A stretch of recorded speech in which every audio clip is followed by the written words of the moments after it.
vámonos ahora a entrar directamente en los temas de la resolución miscelánea. Para este respecto es muy importante considerar cuál es su fundamento legal.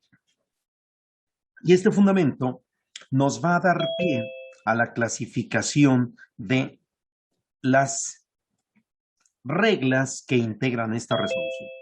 Miren ustedes.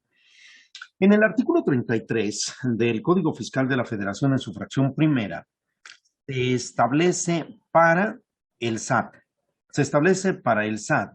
la obligación de dar asistencia gratuita.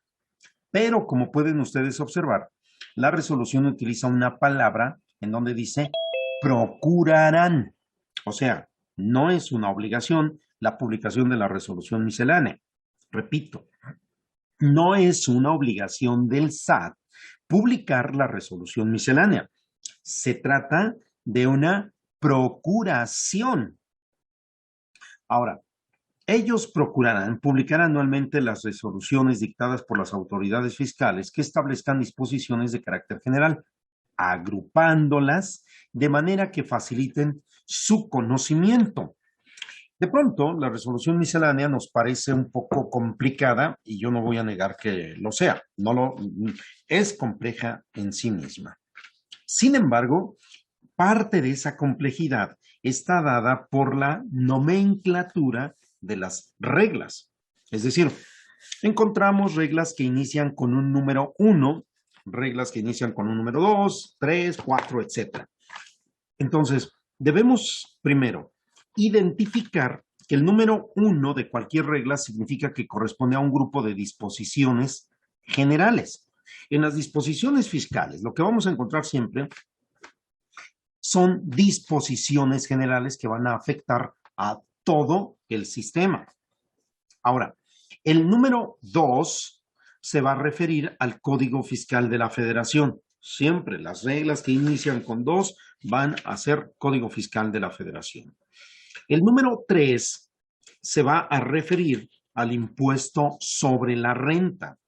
El número 4 se va a referir al impuesto al valor agregado y el número 5 al impuesto especial sobre producción y servicios.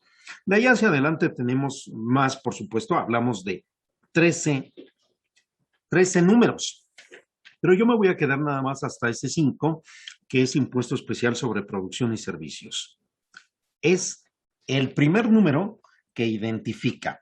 Ahora, hay otra pregunta también de manera constante, donde nos preguntan, oye, ¿por qué el SAT en las reglas de resolución miscelánea, en algunos casos, repite los temas? Si ya habló, por ejemplo, de un tema, después lo aborda en otra regla y después lo aborda en otra regla. ¿Por qué no lo pone en una sola? Bueno, precisamente por el orden que acabamos de explicar. Dijimos, si la regla se está refiriendo a Código Fiscal de la Federación y fundamenta con Código Fiscal de la Federación, la regla estará en el grupo 2, que es Código Fiscal. Pero si por alguna razón hay un tema que toca el impuesto sobre la renta, vamos a encontrar ese tema en el grupo número 3. Y si tiene una repercusión en el impuesto al valor agregado, lo vamos a encontrar en el número 4. Entonces, vamos a encontrar en el 2, en el 3 y en el 4. Porque cubren código, cubre renta y cubre IVA. No lo combinan. Es decir, las reglas de resolución miscelánea no están agrupadas de forma temática, sino por tipo de ley, por cada ley. Por esas razones por las que encontramos estas disposiciones así. Oye, es que ya me habló de los RIF en el código, después me habla del RIF en renta, después me habla del RIF en IVA y luego me habla del RIF en IEPS. Claro, porque así está la ley. Así es como está la ley. Entonces, te la vas a encontrar en el 2, te la vas a encontrar en el 3, te la vas a encontrar en el 4 y te la vas a encontrar en el 5. Porque va abordando a los RIF en cada una de las partes. Bien. Ahora es importante también identificar en este segundo punto que tenemos en nuestra pantalla que se podrán publicar aisladamente disposiciones cuyos efectos se limitan a periodos inferiores a un año. Entonces, ya el legislador también le está otorgando al Servicio de Administración Tributaria la facultad para que publique de forma aislada disposiciones generales que no van a estar vigentes durante todo el año, sino solamente en una parte del mismo. Pero de todo esto destaca también el tercer punto. Este es extremadamente valioso, porque dice que las resoluciones que se emitan conforme a este inciso, es decir, la resolución miscelánea del año 2021, que se emite de acuerdo con este inciso que estamos comentando, y que se refieran a sujeto, objeto, base, tasa o tarifa, que son los elementos del tributo, sujeto, objeto, base, tasa o tarifa. No generarán obligaciones o cargas adicionales a las establecidas en las propias leyes fiscales. Y es entonces aquí donde resalta un punto, porque muchísimos compañeros cuando exponen la resolución miscelánea suelen decir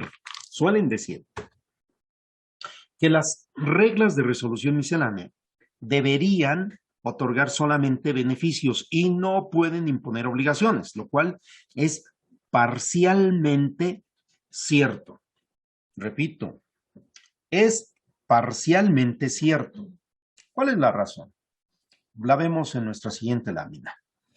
Pero antes de entrar a ese punto, me gustaría que veamos cómo está compuesta la resolución miscelánea, porque hasta estos momentos hemos hablado del inciso G de la fracción primera del artículo 33, que son toda esta resolución miscelánea. Toda está fundamentada en este inciso G, fracción primera del artículo 33 del Código Fiscal de la Federación.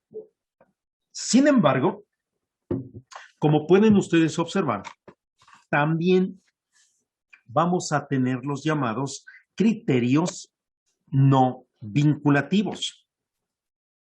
Estos criterios no vinculativos forman parte de la propia resolución miscelánea. Se encuentran fundamentados en el inciso H de la fracción primera del artículo 33 del Código Fiscal de la Federación y están compilados en el anexo 3 de la resolución. También tenemos criterios normativos.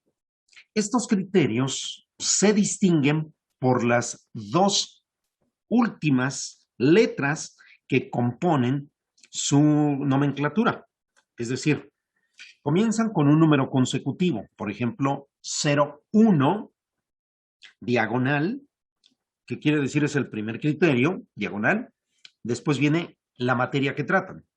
CFF, que sería Código Fiscal de la Federación, diagonal, CN. CN quiere decir criterio normativo. Pero si en esta última parte aparece una VNV, estaríamos hablando de criterios no vinculativos. Esto es también lo que hace la diferencia entre estos criterios. Si los quisiéramos definir de manera un tanto lúdica, un tanto práctica, así como para entender, bueno, ¿qué son los criterios no vinculativos? Podríamos decir, es aquello que las autoridades han identificado que están haciendo los contribuyentes, pero que no está de acuerdo. No le gusta. Tiene sus razones y sus fundamentos, claro, los plantea en cada uno de los criterios. Pero ello no significa que para los contribuyentes sea obligatorio. ¿Por qué? ¿Qué quiere decir no vinculativo? Quiere decir que no es obligatorio. Repito, no vinculativo quiere decir no es obligatorio. Entonces, estos criterios no te obligan. Sin embargo, ya sabes que en caso de que la autoridad te revise y te encuentre que estás haciendo una práctica descrita en estos criterios no vinculativos, te la va a rechazar.